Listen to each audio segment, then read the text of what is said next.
Welcome on into a live edition of Falcons Today by Chat Sports. I'm your host, Matthew Peterson. On today's episode, we're going to run through the latest news and rumors surrounding Atlanta. Plus, we have a defensive coordinator tracker to keep an eye on, along with the mailbag. So if you have any questions at all, don't be afraid to ask me in the comment section. But first things first, shout out your city for me in the chat. Let me know where you are tuning in from. Usually when we're like a minute or two late, we're kind of scrambling. Honestly, Reed and I were just talking. And I'm like, oh, crap, it's 4:02. We got to get going here. So, my mistake. Sorry to keep everyone waiting for an extra minute. But we got Cracker Barrel Kid. Ooh, go to Cracker Barrel. I had never gone to a Cracker Barrel until I went to college. Have you never been to Cracker Barrel?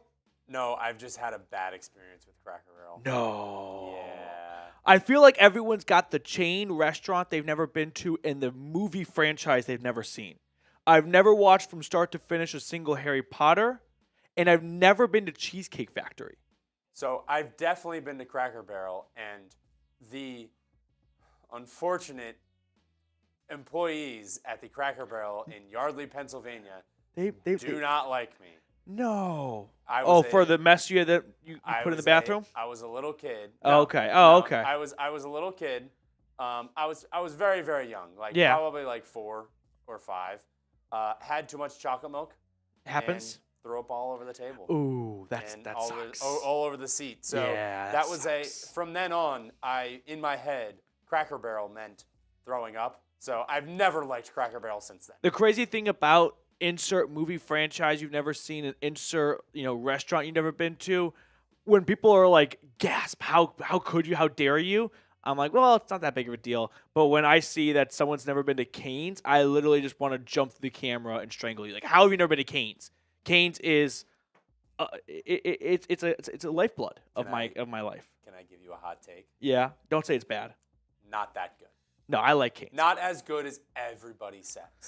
We've got Ontario, Canada in the house. Dave's watching from upstate New York. Jermaine is in Augusta, Georgia. Barry's in McDonough, Georgia. TY's on your side. Cane's is overrated. There isn't one in Augusta, Georgia. Cracker, get in the car. You know what? If Trucker Mike is here, maybe he could pick you up on his little route wherever he's going, and you guys can get some Cane's together. Chattanooga in the house. Bojangles better. Zaxby's better than Cane's. If you don't have the Cane sauce, it's just regular chicken. I know, but that Cane sauce is crack cocaine. The Cane sauce is amazing. It's okay. What makes it Cane's.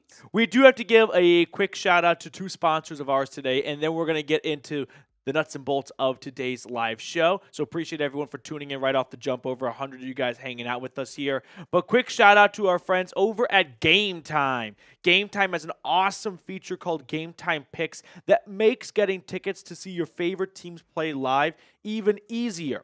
Game Time Picks filters out the fluff to show you only incredible deals on great seats, so you don't have to waste time searching through thousands of tickets. One thing I really like about Game Time is their all-in pricing option. Toggling this feature shows the total upfront cost with no surprise fees at checkout.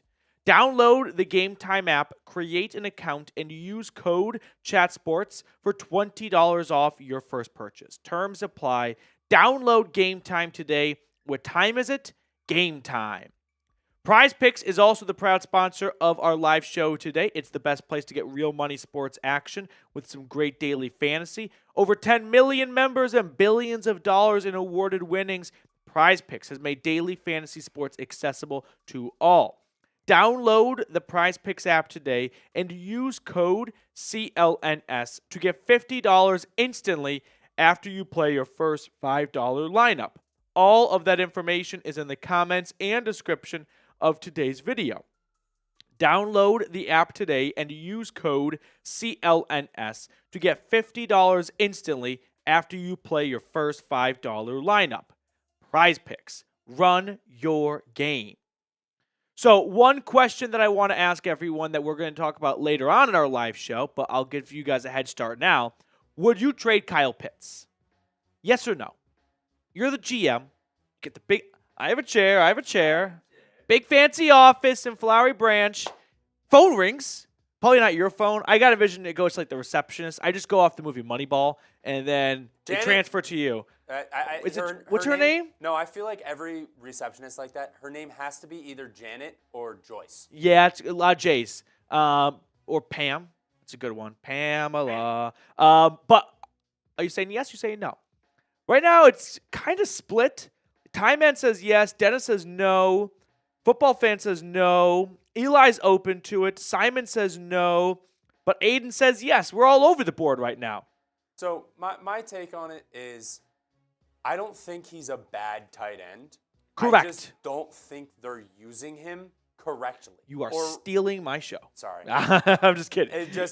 They're just not using a tight end in their offense yeah, at all. I'll say the analogy later on, but this is my bad Colin Cowherd analogy. If I gave you $100 to spend at a grocery store to put together dinner for you and a date, and you spent $50 on steak, and then you get to your date and she's vegetarian, not a good use of 50% of your budget. It's not a good use of a 4th overall draft pick and the 5th-year option he has coming up on his contract for the usage that he's being used in this offense. It's not adding up. So then next date, I'm 6? Well, yeah, so next day I'm 6. Next date, there is no next date. If the first date is cooking at home, bad start. Got to go out, right? It's a little creeper to I'm going to cook in my apartment. Why don't you come over here and get abducted? Can you tell us your current record prediction for next year? T.Y. Rocky, I will if you use hashtag Falcons in your question, and then our mailbag can have that question in it. So I'll save my response for the mailbag. Use hashtag Falcons or Super Chat. If you Super Chat, you skip the line. It's the Fast Pass system. I have not been to Disney since 2021 under the new Fast Pass regime, and I'm kind of boycotting it. I don't like the idea of having to pay for Fast Passes, but if I'm going to Disney, I'm not standing in those lines. So my thought process, if anyone doesn't know, I lived in Florida since I was 14, so getting up there. Yeah. I've been to Disney, Universal. Universal, I like better than Disney. That's such I feel like that take is also the same. The person that says that also says, my favorite Office character is Creed. It's no, it's Michael or Jim or Dwight, but you just want to be unique. Well, so I like Universal because there's a lot more things to do. There's a lot more rides. So my thought process is you go to Universal if you want to go on rides and I get have that. a time Yeah. like that. If you want an experience, you go to Disney. Yeah, I grew up in a Disney family. They both have. So did I. Mm-hmm. And then we went to Universal, and we were like, "Whoa, this is really cool." Yeah. As I've gotten older, I've liked Universal better. Still love Disney though. I'm not like, "Oh, screw Disney. Universal's better." I'm like, I'll go to either. I was a Disney family brainwashed. I've done Disney cruises. I've been to almost every Disney park. They recently opened another one, not too recently, but somewhat recent enough in China, and I've not been to that one. So something that also pushed me over the edge of liking Universal better is their Fast Pass stuff. Yeah, their Fast Pass stuff 10 times better. How they do the park a lot better. I don't know. All right, let's get into our first segment, though. We have some fun news and rumors items that I rounded up to make things easier for you guys. And then we're going to go through a defensive coordinator tracker and breakdown and all that good stuff. So a lot coming up on today's show, along with the mailbag. So get those questions in right now. But we have 165 people rocking and rolling with us, 23 likes. What? That's bad. You guys hear me bitch and moan every single week about this, but you guys give me a reason to bitch and moan about it. We're not even close to 10% of the people watching liking the video. It's a horrible ratio. This is like my middle school Instagram. It is not a good ratio. Simon, excellent question. First live I made it to. We're happy you're here. Just use hashtag Falcons. I know you're kind of, getting your feet wet with the Falcons live, but we need the hashtag Falcons. That's not me begging for likes. That's just the software finding questions or actually searching for hashtag Falcons and then just taking that whole question and putting it on screen. Just copy and paste it and do hashtag Falcons at the end. Okay. Here we go. We got 44 likes. We're getting there. Are we ready to get the show on the road? Oh, yeah. We got some good analytics coming up right at the jump here. Okay. We got a lot of questions coming in. So appreciate you guys for peppering them early and often in the chat. 170 people tuned in, 50 likes. There we go. Now we're getting up there. Now we're cooking with gas, baby. I'm ready whenever. I'll let you get ready. So PK King, my burner, Matthew Petey fan. Petey, I want wink. Has someone been able, during this next segment while I'm live, because one of the cool things about the live show is you kind of get to see how the video is made, how on a traditional video, Reed and I just come in the studio and we film and we go out, but during a live show you kind of get to see the whole process a little bit of start to finish. But while I'm doing this first segment, can someone? Oh yes, Trucker Mike is here. Trucker Mike, we're gonna play our favorite game after this first segment because I want to get the show going. But can someone please tell me how you get the nickname Wink from, I presume his first name is Donald, right? It's Donald Martindale. There's 2 Don Wink Martindales. So it can't be a coincidence. Why is Wink a nickname for Donald? So I'm going to task someone with that, please, and let me know by the time the video is over. Okay, here we go. Let's jump into the latest news and rumors, starting right here. Before we start today's show, help us demolish Saints Now in likes for the month of January. We've got a little under 2,000 likes over them, so go ahead, hit that thumbs up button down below today and every day for the rest of the month, for the rest of the year, and let's make sure we never lose a competition to Saints Now ever again.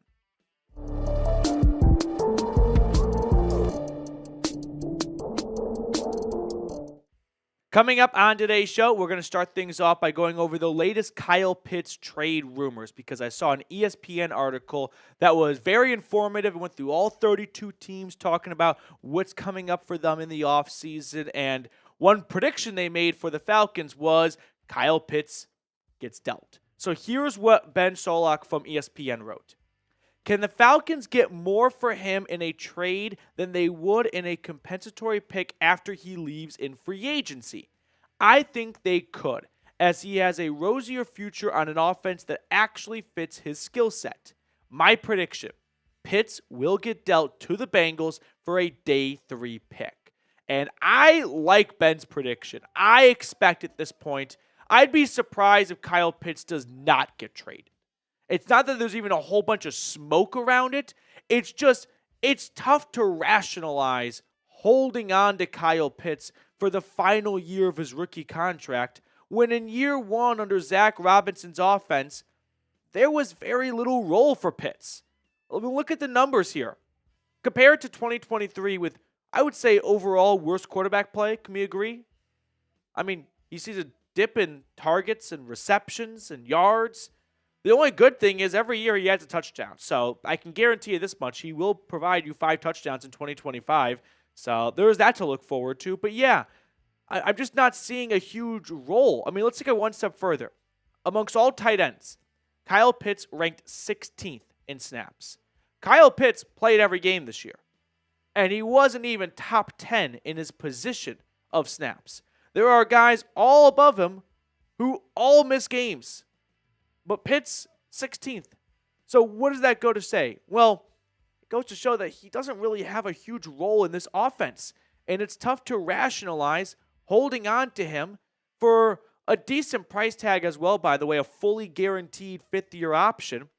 When amongst tight ends, he's 16th in snaps, 16th in targets, 22nd in receptions, 13th in yards, 13th in touchdowns.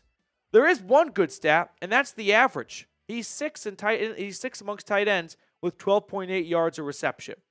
So I think the takeaway I want to part you guys with here is he's not giving you $10.8 million worth of production. And that's what he's going to be getting paid in 2025 on a fully guaranteed 5th-year option.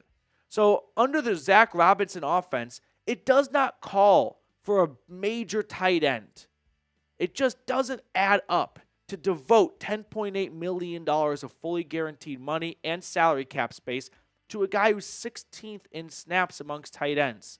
He's actually, I still think, a top 10 tight end if we're ranking just pure, give me your 10 best tight ends in football.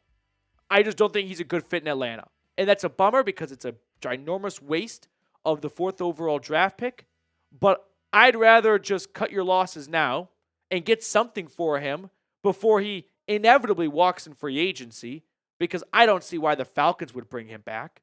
And like Ben said, if you do let him walk in free agency, you could get a comp pick, but the comp pick would be for 1 year later. So we're talking about not a 2026 comp pick, a 2027 comp pick, so way down the line. And compensatory draft picks, there's like a secret formula that the NFL just shields and no one really knows. But basically what it means is if you have like 5 guys all signed elsewhere in free agency and you don't sign anyone, the NFL gives you draft picks because they feel bad for you. But that's under the condition of you also don't sign people. If $100 million is signed in free agency of players leaving your team, and you give out $75 million in free agency money, which you're not, but just giving you guys rough numbers here, you're not going to get that much in comp pick value. So what could a trade look like?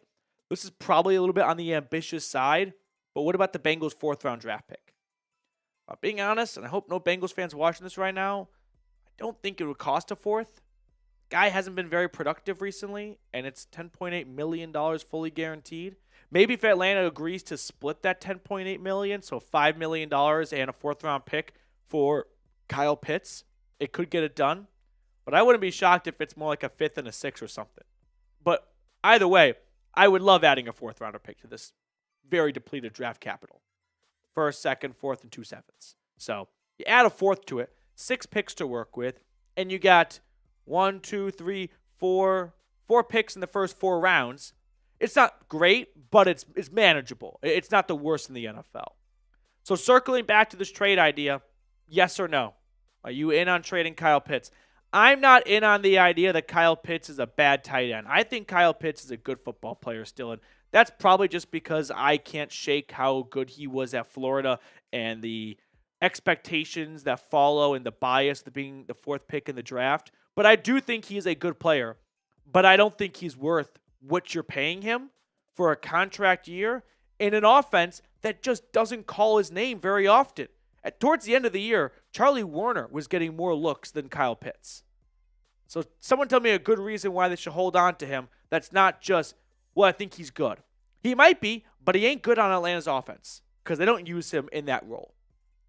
Second rumor news item I want to talk about, Drew Dalman potentially returning. ESPN's article also touched on this subject here, so I want to fill you guys in on what the future holds for Atlanta starting center. But first, a quick shout out to our sponsor, Game Time. Game Time has so many fun and awesome deals out there. Flash deals, zone deals. So if you want to go to a Hawks game as they're starting to heat up a little bit, or a Braves game soon, or any other sporting event in your area, take the guesswork out of buying tickets with Game Time.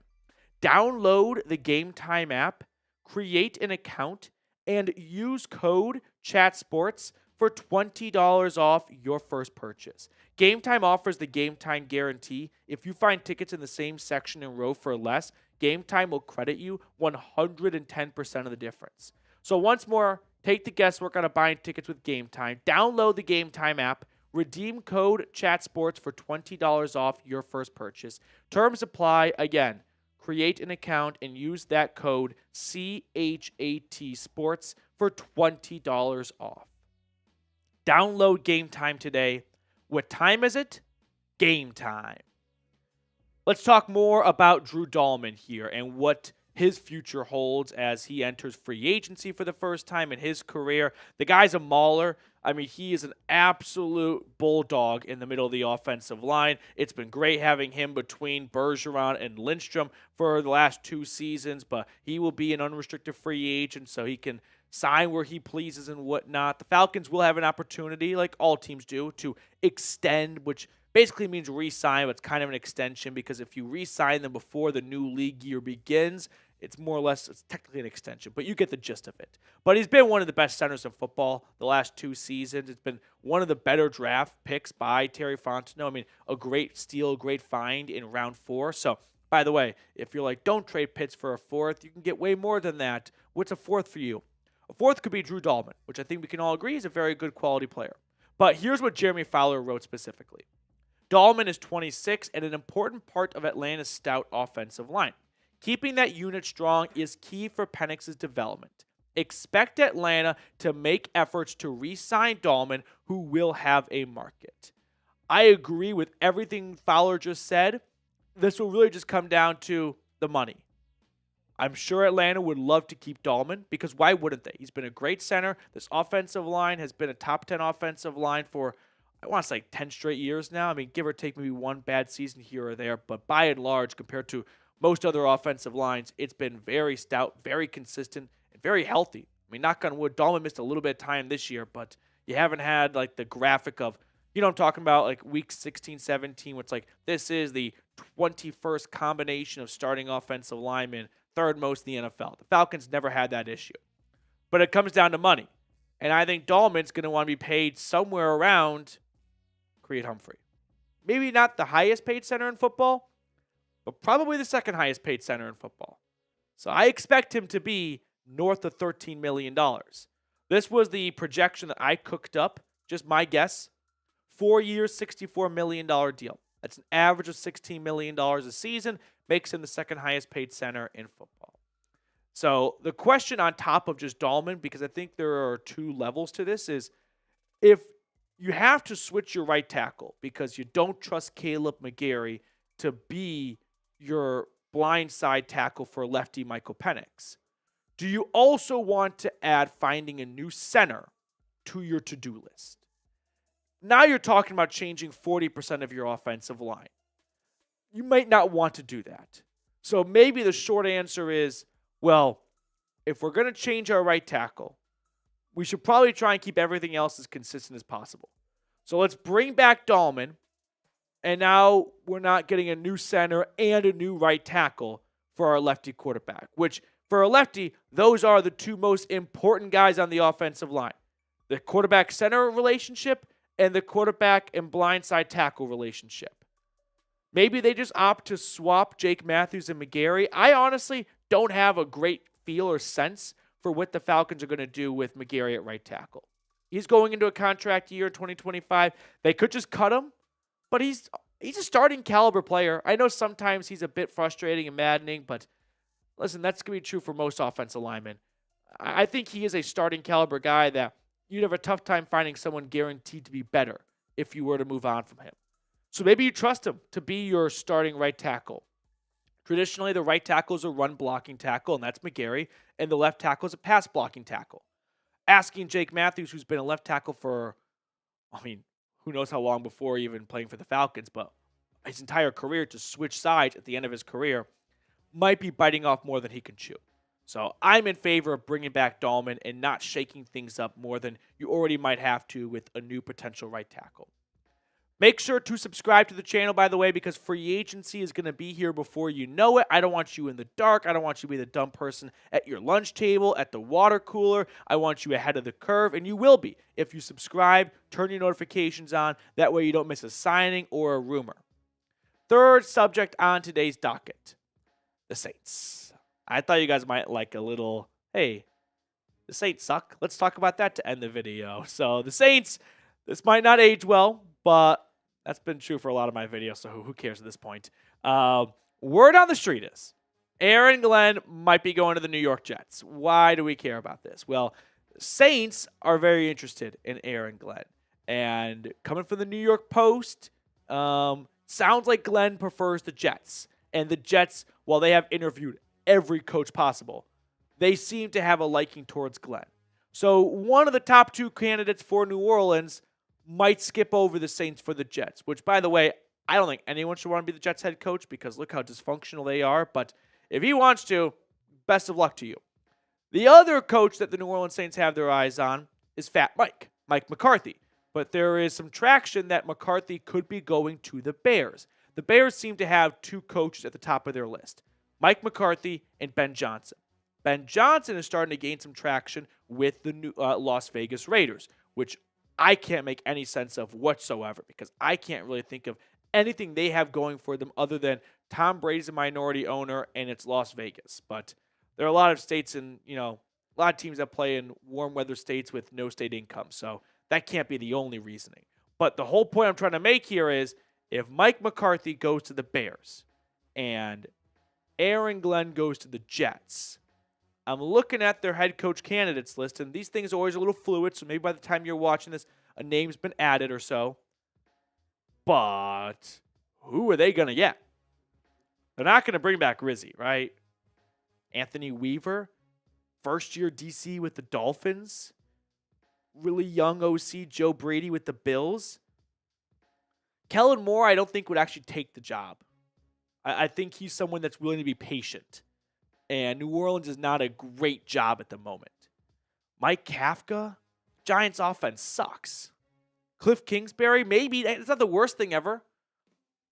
But my prediction is, I don't know who they're going to hire, but I don't think it's going to be either plan A or plan B. And plan C, that's not a good plan right there. So for the Saints, it's looking a little doom and gloom right now for their head coaching search. They don't have a ton of salary cap space. They don't have a super early draft pick. They've got a quarterback.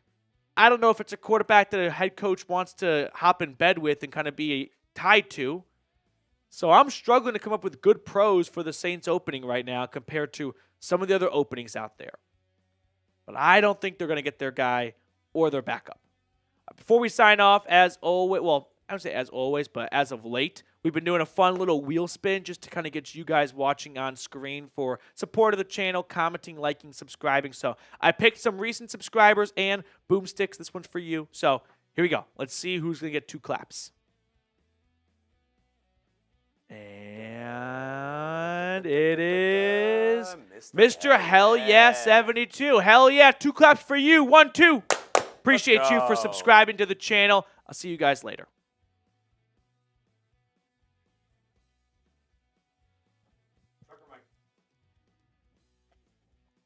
Let's play our game. Where is Trucker Mike? Trucker Mike, let's go. I do love comments like CPU, GC, when I give an opinion, and I always try to base my opinions on supporting facts, like snaps and salary, and it just really doesn't add up. And it's met with, stop saying idiotic stuff. Like, I don't think it's idiotic to point out he's 16th in snaps, and he's going to make $10 million, so something's not adding up. But when your reasoning is just Pitts and Penix, okay. South Carolina is the guess from Archangel. Zach, do you not like Trucker Mike? He says, bro, not this. I don't know. Is Trucker Mike still in the chat?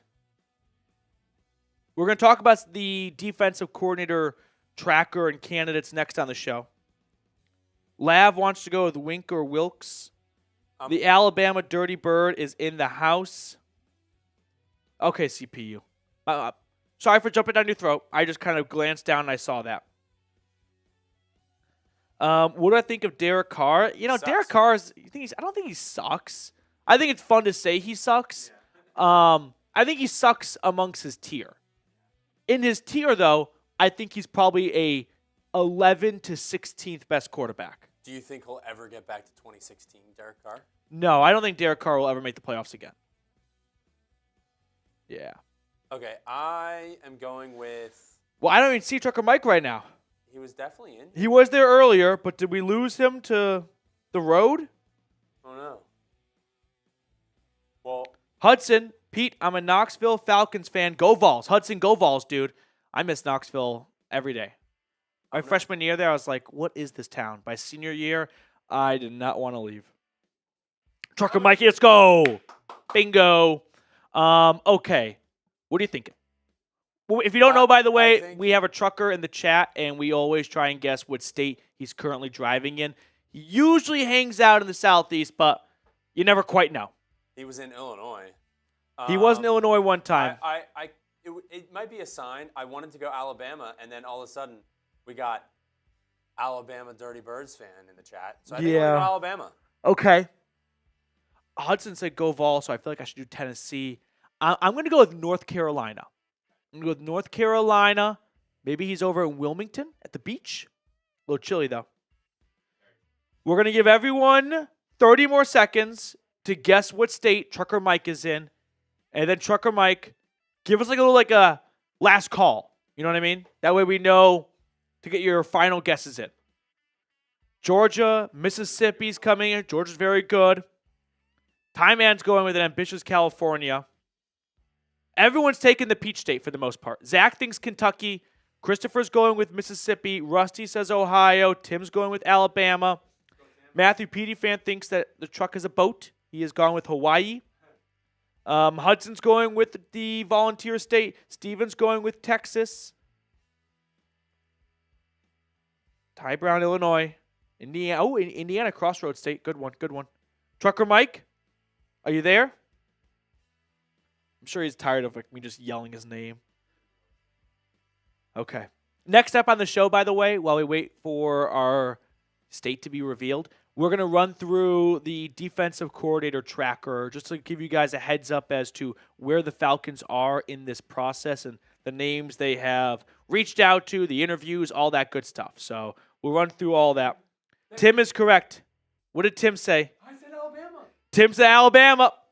You said South Carolina. What? Didn't you switch out, or did you stick with Alabama? No, it was Alabama Dirty Bird, remember? I thought you said that he's going with Bama, so you're going to go with a different one. No. No? Okay. I misheard you. I said I wanted to go Alabama because, and then I was like, oh wait, it's a sign because Alabama Dirty Bird just came in the chat when I was thinking about that. So I was like, I'm going Alabama. Yeah. Wrong show. Okay. So let's get into our second segment here. Defensive coordinator search. Just get you guys up to speed on what Raheem has been up to. Got to be fun to be a part of these interviews. I like to think they cater in a nice lunch. You know, big fancy conference room. I always kind of wonder, though, what materials do you bring? Like, do you bring a resume? Like, do you print out your Wikipedia? Like, they know who you are. Like, when Robert Salah sits down, they're like, so, where have you been, Robert? Like, is it kind of like, I know it's not, but I would love to know, do they go back to, like, square one of, like, Robert, what are some of your strengths and weaknesses?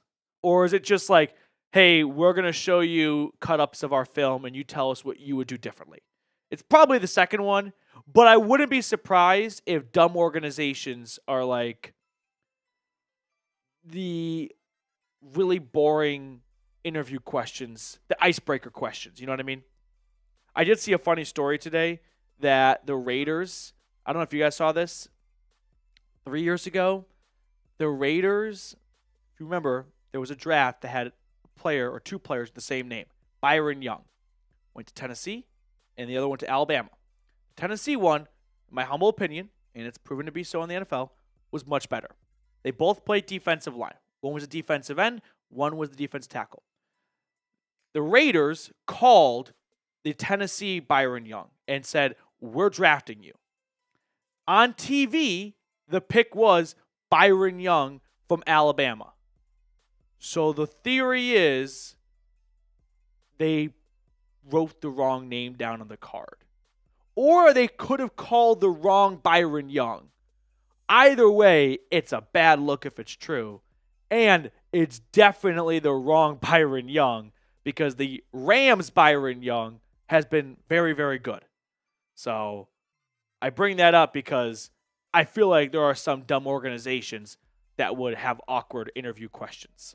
I feel like if you get a call from someone saying, hey, we want to interview you for the head coach position or something like that, however you get in touch, it's got to be, hey, bring this. Yeah.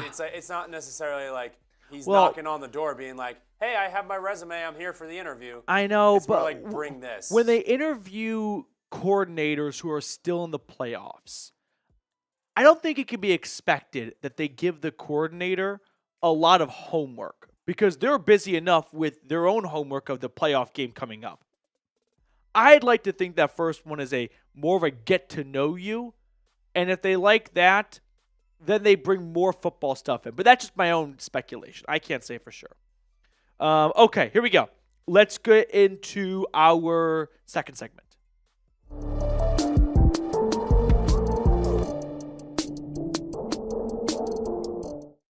What's going on, everyone? Welcome on into Falcons Today. On today's episode, we're going to run through the tracker for the defensive coordinator search for Atlanta. At the end of the video, I'll give you my rankings for the 4 candidates that have been announced so far. I will add, we're filming this during our live show, which airs Thursday afternoon, 5 p.m. Eastern. And these lists are always fluid, so there's a chance that there's been a name or two added since this video has been posted, or filmed, I should say. But let's get into the first defensive coordinator interview search. And that starts with the former Jets interim head coach and former defensive coordinator and former Falcons coach, Jeff Ulbrich. So let's start with a little bit of a background, a little bit of a resume, and then we'll start talking about him more in detail. So he was the Jets interim head coach after Robert Saleh was fired. He was their DC under him for 3 seasons, 4 years. He was also the interim DC for Atlanta when Dan Quinn got fired, Raheem Morris got promoted, and then Ulbrich also got promoted. So he's got the connection to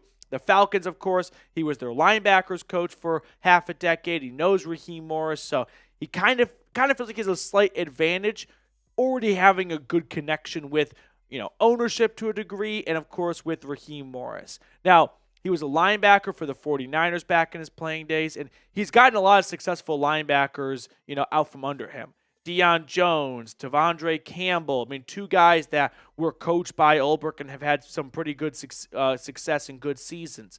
With the Jets, he acquired these guys, but he got some good football out of them. C.J. Mosley, Quincy Williams. So overall, you can definitely look at his track record and see his fingerprints all over the linebackers he's coached that have had really strong seasons and whatnot. If Jeff is the hire, I'm not going to be upset. I'm not going to think it's a bad hire. It's not my first choice, though. The reason being is, and maybe it's just because Ulbrich hasn't had that great opportunity yet, and that does tend to come with time down the road and experience. I haven't really gotten the sense that that's the defensive coordinator that can coach a team to being a top 5, top 10 unit. Like when he was with the Jets, there's always kind of a question of, is this credit going to Robert Saleh or is it going to Ulbrich? You know what I mean? So that to me is a little bit of, I wouldn't say a concern, but a fair enough question to go, not my first choice, but not a bad choice. Before we look at the other 3 candidates that have been reported so far, make sure you have your notifications on. As soon as a candidate gets announced, I'm going to get a video to you guys as soon as possible. So I want everyone watching right now to scroll down. Let's get this 12.9% up to 13+% by clicking on the bell icon and selecting all for notifications. On to DC candidate number 2. Let's go with Steve Wilks. This is who they are interviewing. Not all in this interview order, by the way. Some guys have already been interviewed. Some guys are coming up in the near-ish future. But Steve Wilks has been a very popular name tossed out there, so let's go over his background. For one, this past season, 2024, he was more or less a volunteer with the Charlotte 49ers out of Conference USA, I think it is. Before that, though, in 2023, 49ers DC for 1 season. 2022, he was with the Panthers, eventually got promoted to be the interim head coach. 2021, he was in Mizzou as their DC. 2020 took the year off after being the Browns DC for a season. He was the Cardinals head coach for a single season. And before that, he was the Panthers coach for a handful of years in a number of roles, including defensive coordinator towards the end. So when it comes to Steve Wilks, a ton of experience. I just picked his last 6 stops. I could have kept going for a long, long time. So if you are, by you, Raheem Morris, if he is looking for someone who's been around the block, who knows the NFL, he knows how to handle players and manage a team like this, he's your guy. My beef with this selection would be, I haven't seen a lot of great success. He was a one-and-done coordinator for the 49ers. That's a 49ers team in 2023 that went to the NFC Championship game, right? And he got, Super Bowl even? Yeah. And they fired him after, 1 season, and they went to the Super Bowl. You had a lot of good toys in your toy chest to work with there, and they didn't bring you back for a second season. My concern is they got to where they got was because of the players, not because of the coordinator. I remember they had to move Steve Wilks from the sideline to the booth or from the booth to the sideline. So while the experience is great, and right now that's something Raheem Morris really needs because hiring his buddy Jimmy Lake was just a mistake due to his lack of experience in the NFL. There is a pro for that with Wilkes, but the con is someone point to some great success they've had. A little bit with Carolina when they went to the Super Bowl, but that was a decade ago. Since then, not a whole lot. Before we look at the other two candidates out there, quick shout out to our friends over at Prize Picks. Prize Picks is the best place to get real money sports action. With over 10 million members and billions of dollars in awarded winnings, Prize Picks has made daily fantasy sports accessible to all. You just pick more or less on at least 2 players. Basketball season is heating up, and Prize Picks is the best place to get real money action while watching your favorite sports. You can now win up to 1,000 times your money on Prize Picks. Prize Picks puts their members first, so all withdrawals are fast, safe, and secure. When my picks hit, I can get my money in as quick as 15 minutes. Prize Picks now offers Venmo and MasterCard for quick and easy deposits. Download the app today and use code CLNS to get $50 instantly after you play your first $5 lineup. All of that information is in the comments and description of today's video. Download the Prize Picks app today and use code CLNS to get $50 instantly after you play your first $5 lineup. Prize Picks, run your game. Let's get back to our DC search for the Dirty Birds. Moving on to candidate number 3, I believe. Yeah, I think we kind of wrapped up everything on Wilkes. So next one, it is Don Wink Martindale, a very successful defensive coordinator who was the Michigan DC this past season. I know Michigan did not have a fantastic season, but they ended the year on a high note, and they completely stuffed an Ohio State offense that is on its way to the national championship game. So if you're looking for some level of success recently, look what he was working with. I mean, by working with, I mean that last game against Ohio State, numerous Michigan starters on defense did not play. Injured, sat out, whatever it may be. And they still bottled up 3 future wide receivers all going to the NFL. But as for his history and his resume, like we said, Michigan DC. Last 2 years before that, he was the Giants DC. Did not go super duper well in New York. I don't want to put all the blame on everyone else, but I kind of want to put the blame on everyone else. One, him and Brian Daboll just did not see eye to eye. The divorce was kind of ugly. At one point, Dable's like, we're firing him. And then they're like, no, I want you to quit. The whole thing was kind of complicated and hairy. So there's that. But you can look over his 6 seasons as an NFL defensive coordinator as of late. And sure, the last stop in New York was not very good. But, I mean, look at what he did with the Ravens from 2018 to 2020. Second best in points allowed, third best, second best, 3 straight seasons being top 3. And then Michigan this season also had a fantastic defense, top 20 in a lot of really key metrics for well over 100 teams in FBS. So the numbers back up Don Wink Martindale pretty much at every single stop except for recently in New York. But I also think that's a product of he was not working with a lot of good players. That's a reflection of very poor drafting by Joe Shane in that front office in New York. And if you watch the in-season Hard Knocks, almost a year ago now, when it came out over the summer or whatever it was, not surprised. They were making some bad decisions there. So the overarching takeaway I have from Martindale is very different style of coach from Raheem Morris. Raheem Morris is a big smile on his face. He loves coming to work. He's a player's coach. He's going to lift up his guys. Don Wink Martindale is more of your old-fashioned style of coach, right? He is someone that's going to chew you out on the practice field. He's going to tear you a new one while watching film. He's not there to hold your hand. And that's not really Raheem Morris' style, but maybe that's good. Maybe it's nice to have some fresh ideas and a different perspective and not just have a bunch of the same thinking types of individuals. So I'm a fan of Wink Martindale for the Falcons DC job. Fourth and final candidate that, as of filming right now, they have set together an interview with, it is Bengals, or former Bengals DC, Lou Anarumo. This is not the most popular name amongst fans, and I'm sure as I'm saying this, someone's already commenting, don't hire him, Petey, don't hire him. I'm higher on Lou than most people are. He's was the Bengals DC for 6 years. Jesse Bates, you might have heard of him, calls him the mad Italian scientist. So if Jesse Bates likes him, I'm going to go with his opinion on Lou over someone that's never met him that's in the comment section.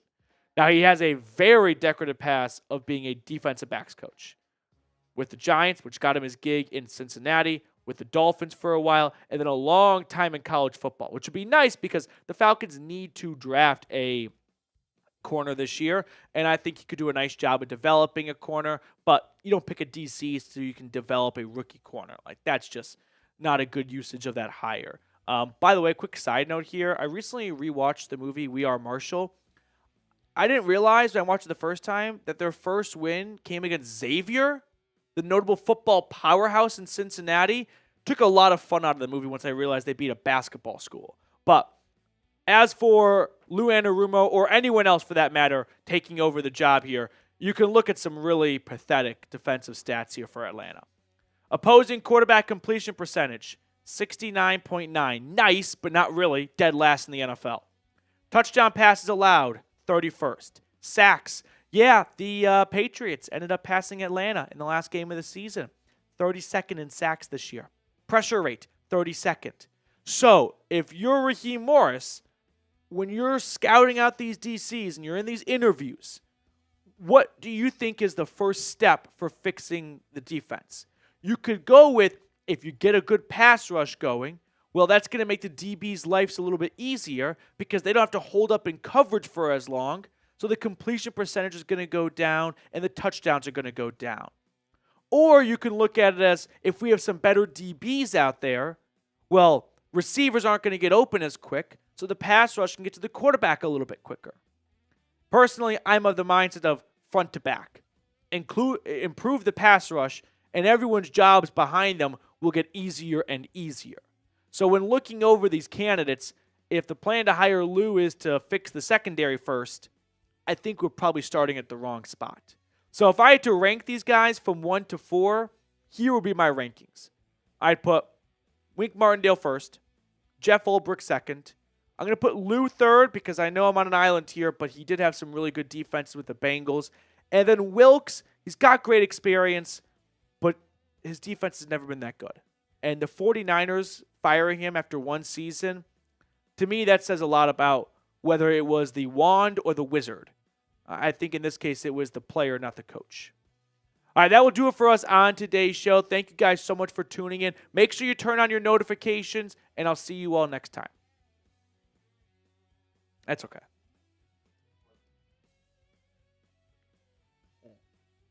Never mind, I thought you said something else. Bright Wolf, Petey, do you think we keep Judon and Simmons? Judon, no. Simmons, maybe. I'll put a maybe for Simmons. Judon, no way. I don't think Terry Fontenot wants to bring him back because he's going to look at his face and go, you cost me a third-round draft pick, and I got squat out of you for 2/3 of the season. I have a tough time believing he's going to want to engage in conversations and talks with the guy that cost him his third, that didn't live up to what you would expect out of a player who you traded your third-round pick for. When his former team beat them in Yeah, sacks. yeah, that's a dagger. Okay. Next up on the show, mailbag. So we already have a lot of questions coming in. If you want to skip the line and guarantee your question gets on screen, super chat. We're looking for our first super chat of the day. So if you super chat, you'll probably be the MVP of today's live show because you'll be one of one right now. But all jokes aside, appreciate those of you that support the channel. Super chats do go a long way to help grow Falcons Today. So if you like the free content, greatly appreciate it, but no pressure whatsoever. Christopher, should we be worried about the Panthers going forward? Christopher Reed. Isn't that the name from Winnie the Pooh? Christopher Robin. Christopher Robin. Use hashtag Falcons in your question. That way we can include it in our mailbag.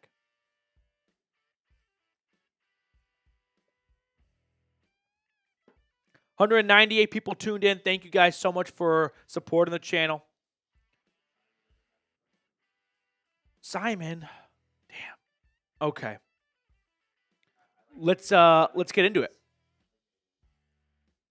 Reed's got his favorite question picked out so far. Last call, though. If you want to guarantee your question gets on screen, if you're just itching for me to answer it, super chat, and you'll skip the line, and guarantee everyone watching will see it. Matthew Petey fan. No way I could beat Raheem Morris in a fight. My physique right now, I don't think I'm taking down a single. Actually, I think you take an average 27-year-old. I don't know if they beat really any NFL coach in a fight. Just because the NFL coaches, Fat Mike, it's a lot of weight to bring down.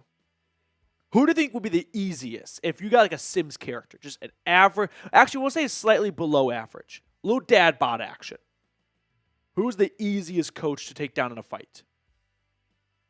Mike McDaniel seems a bit scrawny, but he's fit. He's not jacked, but he seems he's in good shape. He works out. Mike McCarthy might be up there. No, I'm not fighting LaFleur. Yeah, you're naming names. I feel like Josh McDaniels would have been fun to fight.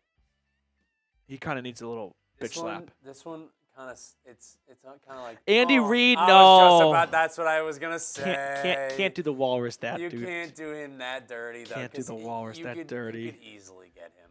Yeah. He's old. He's fat. You probably just tire him out a little bit. Yeah, he's just run around a little. Yeah. Oh, poor fat. I know. I was like, that's an easy. That feels answer. like elder abuse. Yeah. Can't. You're right. Okay. No, I don't think you're taking down Stefanski. I don't think you're taking down Dennis Allen. All right, here we go. Let's talk about whatever you guys want to talk about.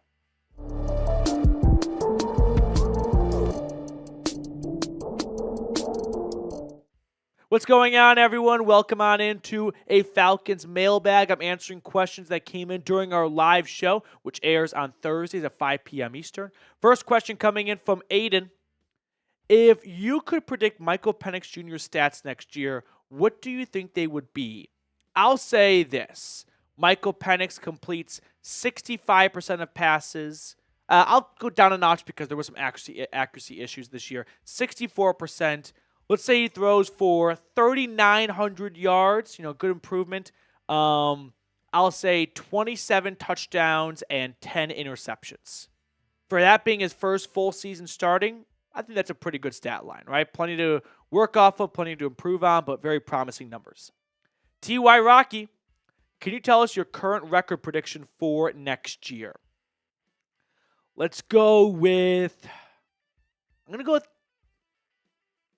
with 10-7. That seems kind of ambitious.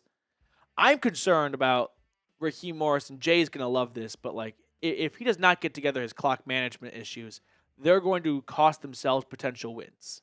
So I'm at that 9 to 10 win range right now. Archangel, are you excited about the unlimited possibilities that next year may bring coaches, draft, free agents, players coming back from injuries? I mean, you're going to get Braylon Trice back. That will be very nice. And I fully expect the Falcons to not draft a quarterback in round 1 this year. So you get Braylon Trice back. You go James Pierce, let's say, for example, out of Tennessee in round 1.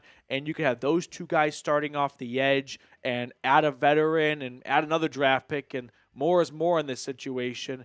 But, yeah, I'm sure, Coach, unlimited possibilities. I guess so. But, yeah, there's definitely going to be a focal point on defense this offseason. Some of dumb nuggets. What's a realistic defensive free agency pickup? Good question.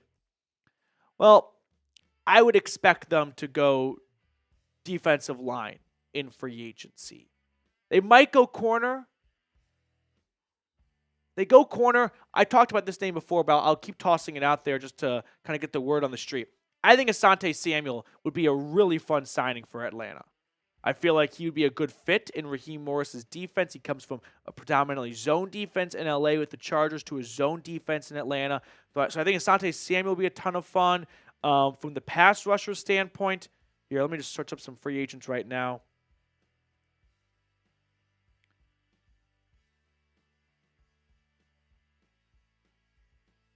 Scroll. Here we go. Couple of names because I want to get a whole list in front of me here. Hassan Reddick. Try that one again. How about this name? Baron Browning. I tossed him out as a trade target for Atlanta. He ended up getting traded to the Cardinals, but he has some good tape out there, and he's got some good stretches. So I think that could be a name to pursue. Azeez Ojulari is going to be a hot commodity because of his age and because of the highs so far with him. But Josh Sweat, by far, is going to be the most sought-after free agent. I don't expect the Falcons to land him. So the names I'll toss out there, Baron Browning and Asante Samuel. Zach, do you think this is a good plan if we were to get Dolphins offensive linemen because they already have experience with the left-handed QB? That's an interesting point. Let's look up the Dolphins free agent, see if they have anyone on the offensive line that's going to be a free agent. What do you know? They do. However, they're not in positions of need. Robert Jones and Isaiah Wynn, 2 guards, are going to be free agents. The only guy that would be like Austin Jackson, that's their right tackle, former first-round pick. He got to a slow start with Miami, but he's actually been pretty good as of late. That would be the guy to keep an eye on, but he's going to be in Miami for another season. So I guess if you're looking for some depth, like Liam Eichenberg, but I don't think you have to go out of your way. Zach, appreciate the question, though. The official Claude. I heard rumors. Do you think we have a chance to get Tyreek Hill? I don't. I would be very, very, very surprised if he were to be a Falcon. I think it's going to be expensive on 2 fronts. Trade capital, which they don't have a whole lot of, just 5 picks, and 40% of those picks are in round 7, which is useless for Tyreek Hill, and his contract. Hill's got a decent base salary coming his way, and that's what you are looking at whenever you talk about trading for a player. You acquire their base salary. You don't acquire their cap hit. So I would be blown away if he's a Falcon. Plus, they don't desperately need a receiver to warrant giving up valuable draft picks. Like, how much better is that team going to be with Tyreek Hill added at the price of less spending in free agency elsewhere and no earlier draft picks? Just to add a new number 1 receiver and take less snaps away from London and Mooney? No, it just does not add up to me at all. Trucker Mike, what would be a random Falcon signing in the offseason? Random Falcon signing. I would think it'd probably be a corner because they added a bunch of 1-year corners last year. Kevin King, Antonio Hamilton. So looking over some of the random corners or some of the free agent corners coming up. How about Noah Igbenogany, the former first-round pick out of Auburn? That's one name to keep an eye on. I don't think they're going to shell out big bucks because they already shelled out big bucks for A.J. Terrell. Eric Stokes, former first-round pick, kind of a bust at the Packers. That's a possibility. Jordan Lewis, that's a name to keep an eye on. Maybe Paulson Adebo coming off a broken leg. So that's a bit of a concern, but he played pretty well before then. Before we get on to the rest of today's mailbag, quick shout out to our friends over at Game Time. Game Time has so many awesome features to keep an eye on, like Game Time Picks, which makes getting tickets to see your favorite teams play live even easier. If you want to go to a Hawks game or a Braves game in the nearest future or any other sporting event in your area, check out Game Time first, because when you download the Game Time app and use code CHATSPORTS, you'll get $20 off your first purchase. Terms apply, but there's so many cool deals over at Game Time. They have flash deals, they have zone deals, trying to save you guys as much money as possible. So once more, take the guesswork out of buying tickets with Game Time. Download the Game Time app, redeem code CHATSPORTS for $20 off your first purchase. Terms apply, and again, create that account and use code CHATSPORTS for $20 off. All that information is in the comments and description of today's video. Download Game Time today. What time is it? Game time. Moving on to our next question. Eli Layfield. Is it time to move on from Grady and get younger on the D-line? I don't think so. I think Jarrett played pretty well last year, coming off a torn ACL, and I don't think removing him from the locker room is going to make this team any better. I know it's a business, and sometimes you have to make those tough decisions, but right now I don't see a viable path for the interior defensive line improving with Grady Jarrett not on the team. Maybe next offseason if he was under contract at that point. But you drafted Rook, you drafted Dorless. I know you want those guys to develop, but I didn't see enough development from them in year one to feel like they're ready to be starters in year two. So I would keep Grady Jarrett. ZYLX, playoffs next season. The Buccaneers quietly have one of the longest streaks of winning the division. They control their own destiny, and they lost their last 2 games. I'm not ready to say playoffs yet. ATL fan, what is Kyle Pitts' worth? He's got $10.8 million in guaranteed money coming his way, so in one way, that's his worth. But my guess is you're talking about draft capital, like what you could get for Kyle Pitts. It depends on how much of that money the Falcons are willing to eat themselves. Take that $10 million. Let's round down to 10 to make the math easy. If Atlanta's willing to split $5 million with themselves, $5 million with the team that trades for him, they might be able to get like a 4th round draft pick, maybe a 3rd, maybe, probably not. But if they want the other team to take on the entirety of his fully guaranteed 5th-year option, we're probably talking about 2 day 3 picks, like a 5th and a 7th, or a 5th and a 6th, but you also send a 7th with Pitts. So my guess is it's going to be a day 3 pick, and I'd be a little surprised if it's 4th, but this is my idea of what a trade could look like. Bengals, they need a tight end, 4th rounder. Fingers crossed. ATL fan, appreciate your question, though. Football fan 88, do you think we keep Kirk? So, everyone seems to have a strong opinion. Let's kind of go over the facts first. Releasing Kirk Cousins does not give you salary cap relief. If you hold on to him, he's going to get $10 million guaranteed. It's more or less just Arthur Blank's money, which we don't really care about. The extra $10 million is not going to make the salary cap all that much different. However, I think you have to take into account the human side. And I don't see Kirk Cousins backing up Michael Penix as the best backup for Penix. Don't you think that for year 2 for Penix, the backup should be someone who's there that's ready to be a backup? I don't think Kirk Cousins is willing to accept he's done starting in the NFL. So my suspicion is he's probably not going to be there to be his buddy and be his mentor.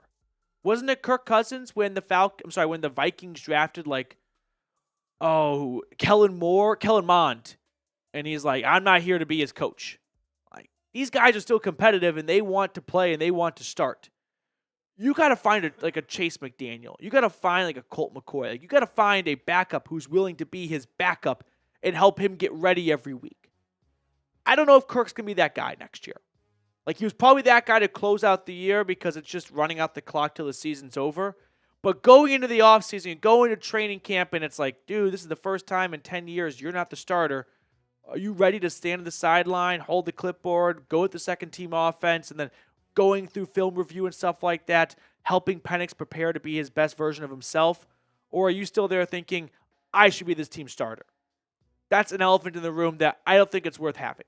So I don't think the Falcons should keep Kirk, and I don't think they will. Hawkins family, do you think Bijan got robbed of the Pro Bowl? Yeah, I would say so. Bijan had a fantastic year, and I think that we can best sum up how the legitimacy of the Pro Bowl is tied to the regular season, yet they conclude voting before the regular season is done. It's a popularity contest. It's a social media thing. But the sad thing is that when we talk about players years down the road, we mention Pro Bowls in a way to boost them up or tear them down. But we never remember, Bijan was robbed of a Pro Bowl that season because it's a popularity contest. I would say he got robbed. He'll definitely still make it because guys are going to say, I don't want to go, and then he'll be one of the first ones off the reserve list. Mac Pender, where do you see the most realistic upgrades this offseason being? I would think pass rush, right? That's got to be the focal point for getting things turned around.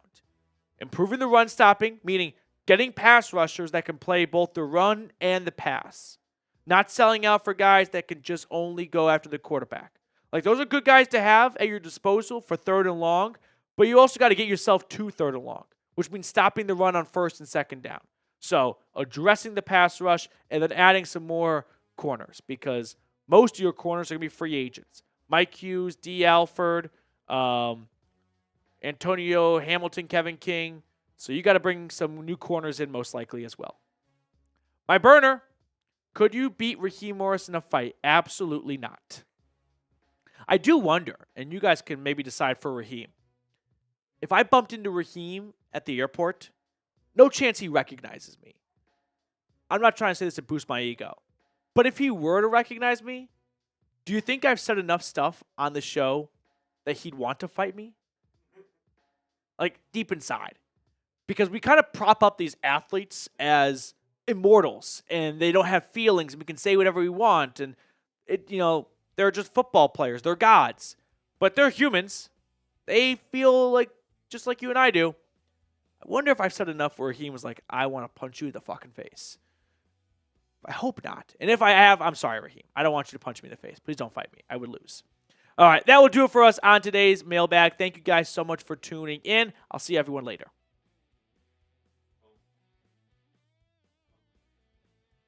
Do you think he'd want to fight me? I don't think he's seen. I don't know. The clock management. I don't think he's seen enough videos to be like, yeah, I want to fight this guy. I do. This will sound a little egotistical. I do think coaches and we'll say the NFL personnel in general, I think they consume more content than we actually realize. It'd be tough, human nature, if there's a show, think about yourself right now, that has your name in the title. How do you not click it and see what they're saying? You probably don't click every single one, but if you're sitting on the toilet and it pops up and it's your name, you're going to want to see what they said about you. I think human nature would just take over at that point. Yeah, that would be a bad fight. All right. That will do it for us on our live show today. I hope you guys enjoyed it. Thank you for everyone that tuned in. We're not going to go anywhere this offseason, so don't be afraid of getting any less content. We're still putting out daily videos, so make sure you subscribe if you're not already.